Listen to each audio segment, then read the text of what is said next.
Right, muri yeZimbabwe kusangana kwatiri kuita zvikari pano paZirare 263 pano pachange ndichikuzivisai manews updates ezvinhu zviri kuitika munyika yedu yeZimbabwe. Kana uchiri munyowani pathis YouTube channel kusubscribe maharo tena on that notification bell kuitira kuti pandinoramba ndichidzoka neamwe manews updates uchange uri wekutanga kumawana. Panapa uchange uchiwana manews updates ezvinhu zviri kuitika munyika yedu yeZimbabwe. Saka unori munyowani ndiri kumbiro subscribe tena on that notification bell. Muri yeZimbabwe first update yandinayo update iyo yachipo the trouble causer achitaura mashoko anga achitaura pamusoro paMama V. Inini handikwanise kuwedzeredza kana kutapudza anga achitaura iye naNkosi vachitaura mashoko avanga vachitaura pamusoro paMama V. Ndofunga mungoziva nyaya dziri kutendera mastreets esocial media dzemanodzu pics nemanodzu videos achipo the trouble causer. So da kusiyai muchiona video, pedza kuona video otaura zvaunofuka comment section ndobva ndadedemura last update.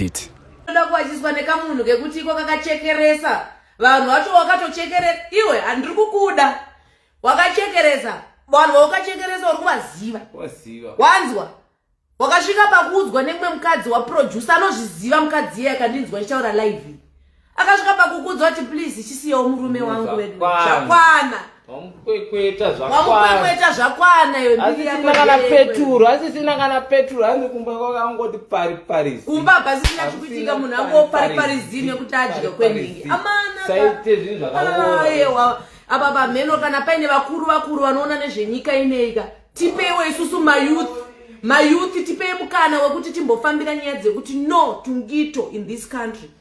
Isusu timbofamba tichidambura ngito dzese dziri muno mudzira kuchijairira isusu dzicheka dzichikoredzera toda kudzichikoredzera 1-1 vakabhona vanototena mugrave mavo nezviri kuitwa nengito muno munyika yavo munomu. What's that? Tipewo mukana timbofambawo navo vanhu ava timbovaridza one by one kuvatsemura.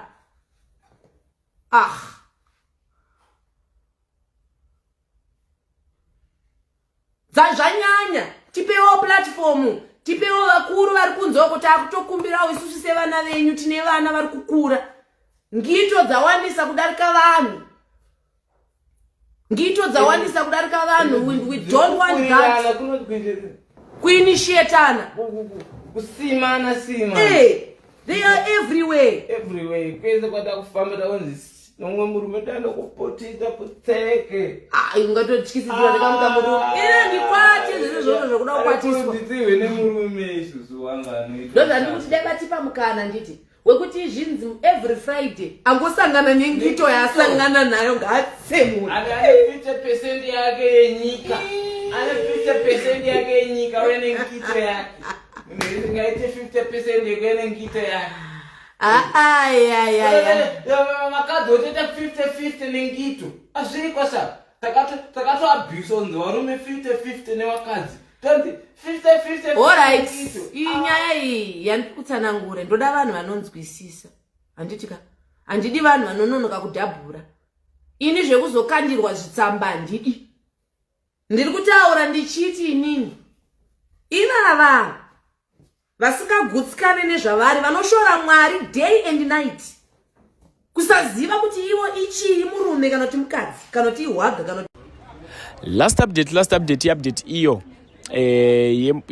yemashoko anga achitaurwa pamusoro paNkosi. Ndokumbira muzita zvamunofuka comment section after wapedza kuona this video totaurira comment section kuti vataura boy here vabaya dede nemukanwa here kana kuti papotswa. Much love. Vana secret yachipo yansingazive ifeni zvezvikomba zvaanga achitaura chaAmerica zvamukanya vamazowa vachitaurwa vese ava zvavanga achitaura izvi like ndoda kutanga ndikutaurira kubva pekutanga mukomana uyu akarambwa nehama dzake uko kwaaigara uko vese my problem munhu anotori nevabereki vake kwamutaro uko anotori nelife yake anotozikanwa naMama V handiti vanenge vanobva musame line naMama V muri kunzwa. Saka akauya achiti anofarira chipo vada kuzoita macontent chichi pakati it's okay let me take vana ndovafarira chero dziri ngochani vakauya vari ngochani vaiunza maboyfriend mumba kupana Kelly vari mumba. Saka Kelly musikana ne14 akauya kuzosko reporta kuna mama vake akati mama kana musipo tawana my problem vanounza zvikomba zvavo panapa zvavanenge vachiita it's not fair. Murukunzwa. Then Chipo shouti kuna Tawana kati. Tawana, why uchita zvinhu zvakadaro pamberi pevana vangu? Inini handina murume pano wamunoziva akambouya panapa. Ndinoita sei? Akaramwa mubhedha Chipo. Akaita zuma nguva asina mubhedha achirara pasi kusvika atengesa mubhedha iwoyo. Ndobva azotenga mubhedha waakaita sei waakapiwa waakatenga kuti azotange kurara. Anditi imbonyarara Tawana imbonyarara from kuAspindale waigara na Chipo kuuya kuno kuQueenstown kudhuze nekwandiri kuno ari kuchengeta for about 4 months. Haunambobvira watenga kana sipo kana hupfu kana chi uchidya chikafu chake.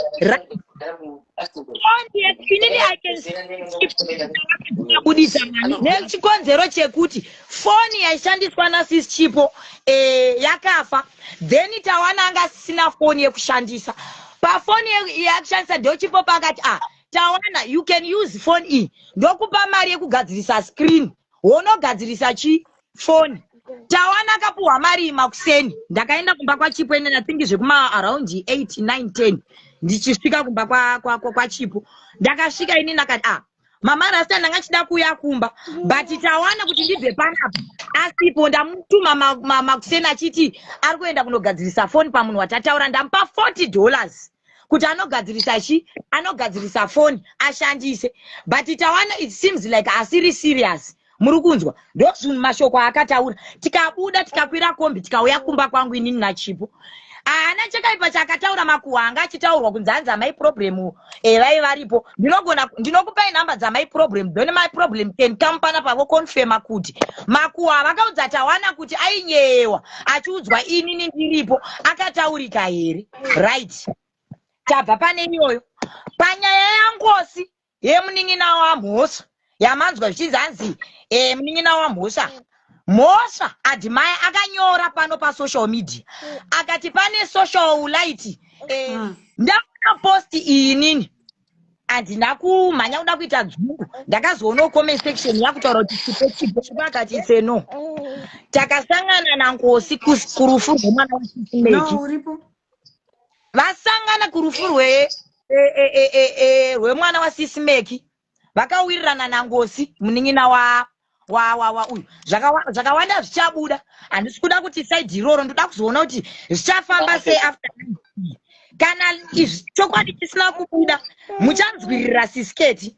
Muri kunzwa uyu ngosi agotanga kutaura maproblems ake anosangana kumba kwake nemukoma wake. Ataura maproblems ake Chipo akatora kati kune rimwe boys ririko kumba zvawati iwewe kana usina pekugara unokwanisa kuya usosvogara kumba kwangu. Akauya akasvokutanga kugara kumba kwako kwa Chipo. Chipo akabata foni akafonera mama V akati mama V Adimaya ari uyu ngosi ari kunoko zvafamba sei zvakadai. Adimaya akadaira zvakadaira handisi kuda kutaura zvakadaira. Then vakadriver vakaenda nangosi vaenda kumba kwana mama V. Zvakasvika zvakaitika ikoko zvakaitika avana kuwirirana. Then Matrix yakauya Matrix zvamanzwa zvese izvo. Yauya Matrix yakasvikokepicha mwana kudai svikobata huruweki. Vaenda nemwana kuMatrix. Mwana akaenda kuMatrix ngosi uya. Asvika kuMatrix kuya akasvojamba waya kuMatrix akatizako. But imi munambozvinzwa kana veMatrix vachinyora kuti we have victim yakadai so yatiza iwe Chipo wacho ndomadheza kwenyadza natakaza Chipo achikuigwa so wakafona uchida kuyamba kwa Chipo uchinyepo dzani na Chipo kanyepo twabiro andoshida kuwana kupema pa social media ungosino biro weda kuwana kupema pa social media andozvokamudza muso wakafona uchida kuyamba kwa Chipo chipakati mudze chandipo chipakati tandisuva adamai ava vane makuwa ende vane aids dzinooneka on peak. And abasa zveedzi kana iwe wakatotaura na Chipo last month December pakadzokera na makutaura na Chipo dzakaita usipo my phone yana waidi kundiudza nyaya dzese dzitawana nyangwe danga ndineyedzi nyangwe maindinyeya kuti hanzi inini ndinozo handine inazvo izvo ini makuzofumurana nyaya dzenyu nekuti masurirana manhuwirana ndati dai mamusina kusurirana waizobudisa zvese here izvi aiwa inini ndasana mbonana nemi manarasi